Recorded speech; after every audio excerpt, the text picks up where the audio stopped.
Assalamu alaikum, ladies, and welcome to our podcast, Big Sis Spills the Tea, where we keep it real and give your aunties something to talk about. My name's Anisa, a mother of two and an entrepreneur. And my name is Mariam. I'm an engineer by day and content creator by night. So today we're going to talk about emotional resilience and hustle culture, which is something I think is really interesting, and I think we can make it quite juicy. Yeah. Yeah, I think we should start by maybe defining what does emotional resilience mean and what is hustle culture. Yeah. I think hustle culture is more about doing and measuring your worth through productivity. And also it's about like doing non-stop, and it doesn't like you never see people who talk about hustle culture a lot talk about like your inner self, which is a big thing for us. Yeah, I think you're right. I think it's about that constant being productive and working till you're burnt out, that sort of thing. Exactly. Yeah, and emotional resilience is knowing how to deal with that, or being what's the word? More aware, I think. Yeah. I think that's the best way to put it, because really like from my experience as well, managing so many things at the same time, I think the biggest thing that I've taken from that is I think you're right. The awareness is the main thing. You need to be aware, because you can't stop doing the things. Like I do think that the soft girl thing has a little bit of an opposite extreme sometimes. Yeah, of course. because a lot of times the soft girl aesthetic on Instagram is not always realistic. Exactly. And for a large majority of people, that's not relatable. I think we'd love to be that soft girl aesthetic, but life. Of course, life's not like that. It's only for if you're really, really like that, like the Instagram soft girl. That's going to be like, oh, you wake up in the morning, you go to Pilates, and then you go to the coffee shop. Okay, what if you have like kids, and what if you have a job? But I think these people, they do have that lifestyle, but it's not every day. Yeah, exactly. It's not every day, and that is fine. That is fine. It's just that you should not define soft girl from just those days. And then hustle culture is the complete opposite. I think defines... in the last now I think hustle culture is not promoted as much as it was before. Like a few years ago, hustle culture was everywhere. Like even especially living in Dubai, we see all these all this content about people waking up at 4:00 in the morning, having ice baths. It's still there though. Like it is still there, and I think for that group of people, it is still glorified. Because I think like hustle culture really comes from having that discipline, which is very important. And I think there are good things to take away from hustle culture. There is. However, I think like discipline, for example, like how we define discipline versus how hustle culture defines discipline, Islam has a huge aspect of Islam is discipline. Praying 5 times a day, that is obviously discipline. But it's about inner. I think for us, Islam really helps us to like anything in Islam. If you have a question, there is an answer for it. And it's the same with hustle culture. Like even Islam does teach us to strive for better, but in a disciplined way. Exactly. So Alhamdulillah that we have that, because even prayer 5 times a day where you can just switch off. It's just amazing. Sometimes I feel so overwhelmed. And then it's time for prayer, but that time in prayer is so peaceful. And I just think I actually needed that. I needed to just switch off for a minute. Exactly. But it's not always easy, because for example, for me, like when I really started, being disciplined in my prayers, when I was in university, I had back-to-back classes, and then I had work in between, and then meetings and group projects, etc. And it's not always easy to get yourself to go there and pray, because I also had to walk all the way to the prayer room. Yeah. But I think like that's where the discipline comes in, because if I know that, okay, no matter what, no matter how I feel, no matter how inconvenient it is, I do need to go pray. But in Islam, that discipline has made it, it's actually better for us, so that self-awareness and that stillness is mandatory, basically. I mean, this like we were saying, the hustle culture, as people see it now, like Islam does already tell us, like, for example, Fajr, waking up for Fajr. Like, everyone's now talking about waking up at 4 a.m., starting your day, and then like not being on your phone, and read, reflect, spend time in meditation, yoga. And like Islam already teaches us about that discipline, and the fact that we have to wake up for Fajr is already there. Exactly. And for us, that doesn't change according to the trends. We know, because when you take Islam as your guideline, what should be constant. Exactly. And the wellness trends can change all the time, like hustle culture, and then soft girl, and then but Islam has that, like, the hustle culture's discipline is there in Islam, and you need to follow that part of hustle culture. And then yes, you can learn from the worldly aspects of it. It's not always like you can't take anything from it. Exactly. And I think when we slow down and really take a minute to be aware of ourselves, it doesn't mean that we're giving up. It just means that we do have that emotional resilience. So because being constant can be really draining. And I think I have a lot of experience in that when it comes to, like, when I was doing, especially in my last year, when I was doing my studies, my last year senior design project, and then I was working, and then I was doing content, and that's a lot to balance. And at one point I was quite burnt out, to the point, like, even I do not have any creative direction, because you can't be creative when your mind's blocked like that. But I think alhamdulillah, through that I learned a lot about not just overworking yourself, because so many times I would come from uni at around 8 to 10 p.m. and then I would be editing till like 2 a.m. and then the next day I have to be up for my 8 a.m. class again. And in between, like in university, in between the time that I was still editing or doing something. And I think it's important to, obviously, like for me, those things had to be done. So I would not promote, like, doing nothing, right? But that awareness has to be there, and that awareness can come from little things. So, like, I talk about this a lot on my page as well, that that awareness for giving time for your body, and giving time for your mind. For us as Muslims, giving time for your mind comes a lot from salah and zikr, but giving time for your body is also so important. It really is. And hustle culture, a lot of time, it's just about like productivity from what matters the most. And a lot of times for us that can mean work. When we're building something, it can mean work. For students, it can mean their studies.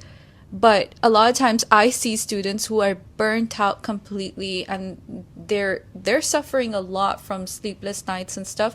And that basically can be solved through like giving your mind and body time. That's really and true. You're also way more productive that way. So how do you give your body time, or what do you do when you're feeling burnt out? Well, to be honest, like during university, it was very hard for me. I wasn't very consistent, but I tried.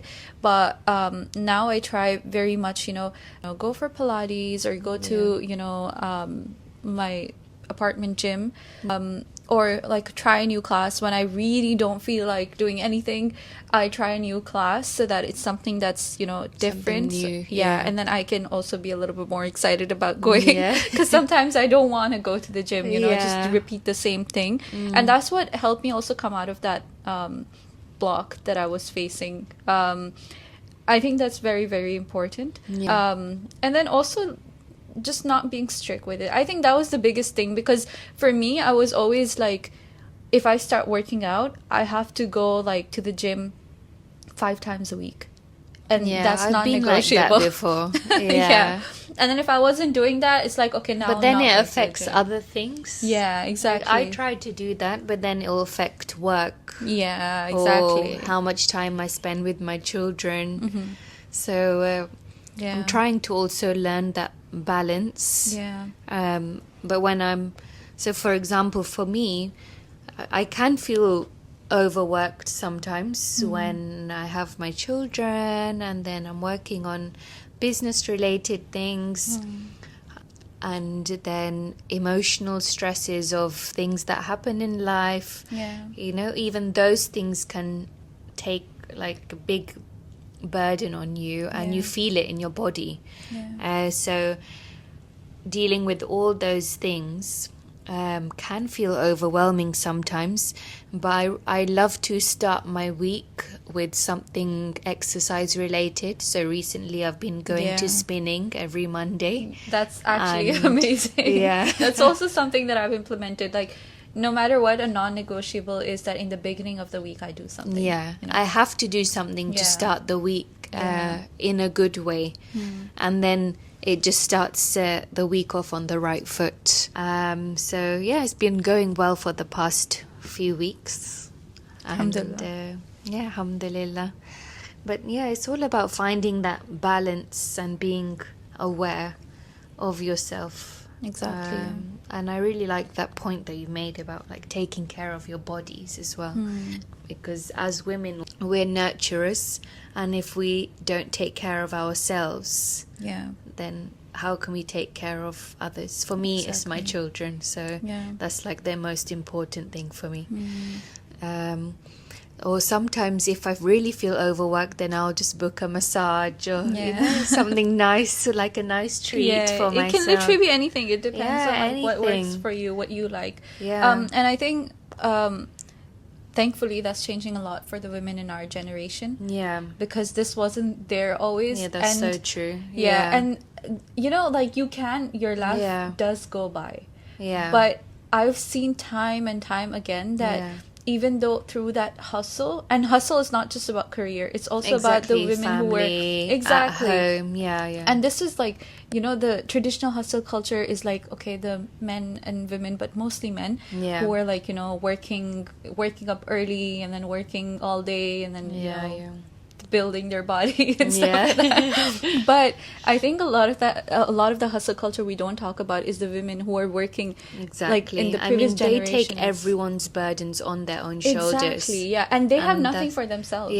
It's just they're just and they feel serving. so guilty when they are doing something for themselves. Which now I always tell women, do something for yourself, even if it means going to the salon once a month or doing something that makes you feel good, simple as taking yourself for a coffee or you know, it doesn't have to be extravagant. Thank God that's changing now. Alhamdulillah. But I think, like, you know, this kind of thing, even when your life passes by, it does show up when you're older as well. It shows later. And at that time, you don't really have anything that you can do about it. Because, when you're older, you can do some things. But then you always have that thing in your mind that you've spent your entire life serving others. And now you don't have much for yourself. And you will feel that at some point. Yeah, exactly. And I also think, you know, that in a busy routine, even on busy days, it's not just about having still days, but even on busy days, you know, there needs to be little rituals for yourself that you practice. And that makes a huge difference. So, you know, things like dhikr, things like just having like maybe your evening tea by yourself. Yeah. Maybe if you really don't have time. Sometimes people don't have time in the evening. If they're working a 9 to 5, for example, they don't have time to just be by themselves. So they have a family to go to, Yeah. But then in that case, like wake up 30 minutes earlier, an hour that's earlier. really important. Yeah. Exactly. And those things are so important. Yeah, definitely. Also, I just wanted to say about emotional resilience. Even if you are working on a business, it's such a good character to have. Because if you have a leadership role in business, and you are emotionally resilient, you're showing that to the people that are working with you, and it helps you to sort of delegate tasks and not take the pressure all on yourself. I think that's how a good business runs as well. Not to think that you can do everything until you're burnt out, but to delegate to the right people. And even in business, you want to be a leader. You don't want to have like a boss nature. You want to be a leader, somebody who people look up to, that you can show that you are emotionally resilient. So yeah, in terms of business aspects, I think it is a really important characteristic to have. I do agree with that a lot because, for me as well, I've always had that leadership role from school. Yeah. So I've always whenever there's a group project, I'm assigned as the leader.